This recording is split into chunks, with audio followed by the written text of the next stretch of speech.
Usted se va a acordar de este nombre, exsecretario de Hacienda, exsecretario de Relaciones Exteriores, hace apenas unos meses, exsecretario de la Organización para la Cooperación y el Desarrollo Económicos, la OCDE. José Ángel, un gusto como siempre recibirlo y ahora sí en México. ¿Qué tal? Sí, ya definitivamente de regreso en México y muy contento de estar aquí. 15 años como secretario general de la OCDE dicen muchísimo. Y yo te pregunto así de primero, de bote pronto, ¿cómo ver al mundo? ¿Cómo lo ves luego de la pandemia en el aspecto principalmente económico?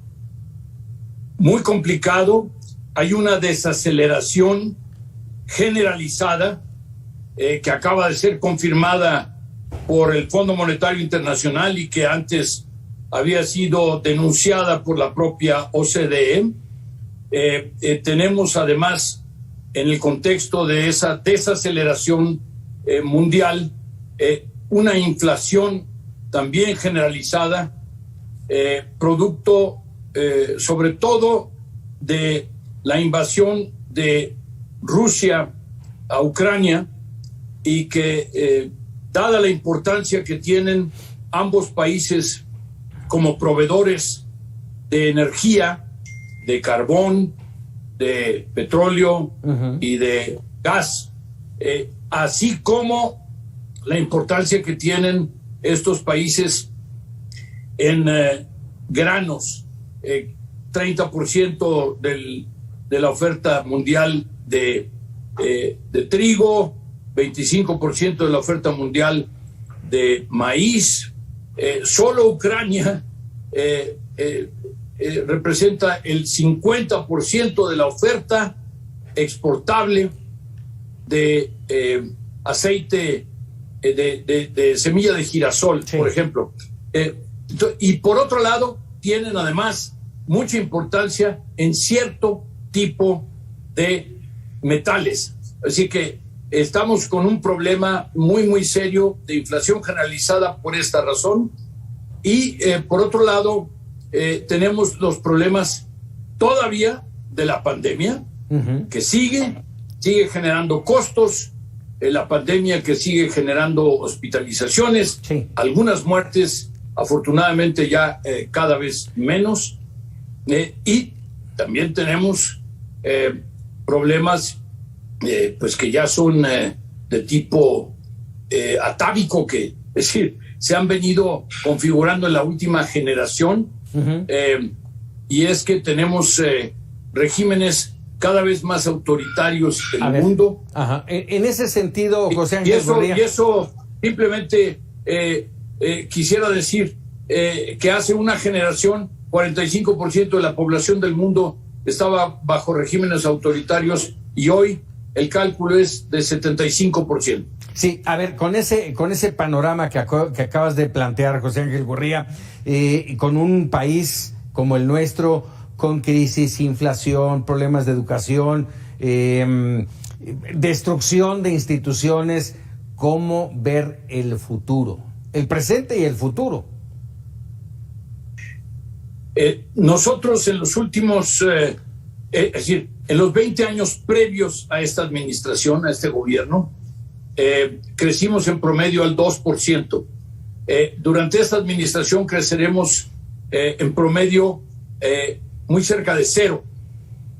Y el problema es que además los expertos consultados por el Banco de México, son 40 expertos independientes, dicen que el crecimiento en los siguientes 10 años, a partir del año 23 hasta el año 32, será también de 2%. Quiere decir, ya tendremos prácticamente una generación entera, 30 y tantos años, de crecimiento por debajo del 2% en promedio. A todas luces insuficiente, a todas luces preocupante, porque lo que está pasando es que se están acumulando los rezagos en materia de educación, en materia de salud, en materia de infraestructura, en materia de oportunidades, en materia de agua, etcétera. Vaya, no es muy halagüeño el pronóstico y sobre todo, insisto, lo bien mencionas, no más del 2% de crecimiento hasta el 32, ya ni siquiera digas un par de años, hasta el 32. A ver, en este sentido, nuestra dependencia o codependencia en el comercio con Estados Unidos, nuestro principal socio comercial, te pregunto, llevamos ya en esta administración 3 secretarios de Economía, lo que antes era Comercio Exterior. ¿Estamos jugando con fuego? La relación que tenemos con los Estados Unidos es de privilegio.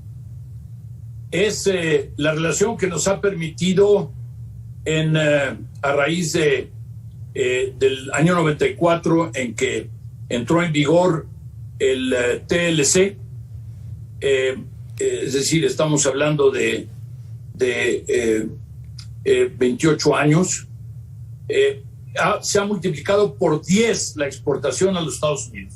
De 40,000 millones de dólares, hoy estamos alrededor de 400,000 millones de dólares. Esto da idea de la importancia de la relación que tenemos y del hecho de que tengamos ese acceso privilegiado tanto al mercado americano como a Canadá. Pero además recordemos que tenemos acceso privilegiado a Europa. Ya tenemos el acuerdo con la Unión Europea, también lo tenemos en Japón, tenemos en Singapur, tenemos Israel, etcétera.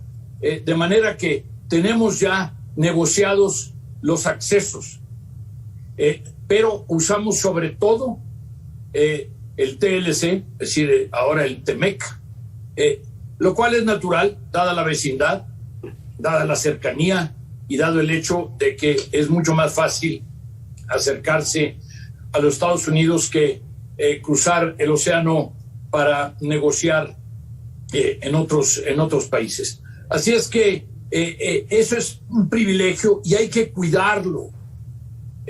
Es el peor momento para tener disputas comerciales, porque además con este tema de las diferencias cada vez más importantes, crecientes, entre China y los Estados Unidos, hay una extraordinaria oportunidad para México que parece que la mandaron a hacer así a la medida para nuestro país, para atraer un múltiplo de las inversiones que en este momento recibimos, con objeto de que se establezcan en nuestro país, dada la importancia de no solo la cercanía, el acceso además, y de la fuerza de trabajo que en México ya ha comprobado que es competitiva. Así es que ese es el momento de aprovechar, de seducir a la inversión extranjera, de atraerla, de enamorarla,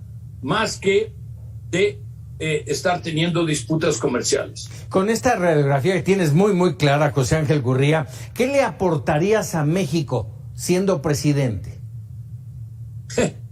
Mira, yo llevo 15 años, estos últimos 15 años, diciéndole a todos los presidentes, a los primeros ministros, a todos los ministros de estos gobiernos, qué hacer y cómo hacerlo. En materia de salud, de educación, en materia de infraestructura, de seguridad, de gobernanza, de anticorrupción, etcétera. De manera que he acumulado una enorme experiencia en ese sentido, y lo hacía yo como parte de mi trabajo. Era mi responsabilidad. No se trataba simplemente de interferir o de intervenir en los asuntos internos de cada país. De hecho, los países nos pedían, nos solicitaban que hiciéramos un diagnóstico en el sector de la educación, en el sector de la salud, en el sector de la infraestructura, en el sector de la seguridad, en el sector anticorrupción, qué sé yo, con objeto de ayudarles a ellos. Entonces, íbamos con nuestras fórmulas, íbamos con algunos de los mecanismos ya probados en la OCDE, porque finalmente siempre hay alguien que ya hizo las cosas mejor que el país en cuestión. Y eso también se aplica para México. Es muy importante que en el caso de México intentemos pues hacer las cosas mejor, que intentemos que no dejemos pasar las oportunidades. ¿Por qué? Porque las oportunidades perdidas pertenecen claramente en la parte del pasivo de los balances nacionales. Así es que esa experiencia pues es lo que yo he propuesto, es lo que me han invitado a platicar. Yo he estado compartiendo esta experiencia con objeto de poder generar todas las condiciones necesarias para que haya un consenso respecto de las áreas en las cuales hay puede haber acuerdos, pero además hay terrenos comunes, hay valores comunes para que esta coalición, que realmente estamos hablando de una coalición. A ver, déjame interrumpirte, José Ángel. No de una alianza ad hoc, tiene que ser una coalición. A ver, déjame interrumpirte porque justamente entraste al tema muy intenso. Ya te viste, así como lo estoy viendo, ya te viste en ese camino a la presidencia de la República, no con el PRI, en esta coalición, pero difícil, José Ángel, porque hasta ahora nos han mostrado que no se pueden poner de acuerdo. Mira, Paco, los tiempos cambian, las circunstancias cambian, y por lo tanto los países y la política dentro de cada país, la forma de hacer política tiene que cambiar. ¿Y a qué me refiero en el caso particular de México? No estamos acostumbrados a las coaliciones. Las coaliciones son un poco ajenas. Empezamos apenas con esta Va por México en el año 21 y pues en este momento hay una fractura o una pausa o una ruptura, como quiera que le llame uno, dependiendo de los partidos que se estén refiriendo a la situación. El hecho es que lo que requerimos en México es de manera inaplazable, de manera urgente, reconstituir esta coalición, pero además acordar no solo las listas de candidatos a legisladores y a gobernadores y a presidente, sino además las listas de las iniciativas, lo que haría un gobierno de coalición propiamente dicho, como lo hacen en Europa y como lo que acaba de ganar el gobierno de Italia, lo que acaba de ganar el gobierno en Suecia y lo que ya tenemos en España, lo que ya tenemos en Alemania, por ejemplo, en donde hay un gobierno de coalición y ya existía desde Angela Merkel un gobierno de coalición con los socialistas. Angela Merkel era de centro derecha y los socialistas eran de centro izquierda y sin embargo hicieron gobierno. Bueno, pues esto que es tan natural en el caso de los países europeos, nosotros no lo hemos practicado tanto tiempo, estamos apenas aprendiendo y estoy consciente de que nosotros tenemos un régimen presidencial, por lo cual no se aplica automáticamente el mismo mecanismo, pero es importante que nosotros aprendamos que con estos cambios, con el cambio de los tiempos, con la fragmentación de las fuerzas políticas, tenemos que pensar en coaliciones como la única forma de tener una buena gobernanza.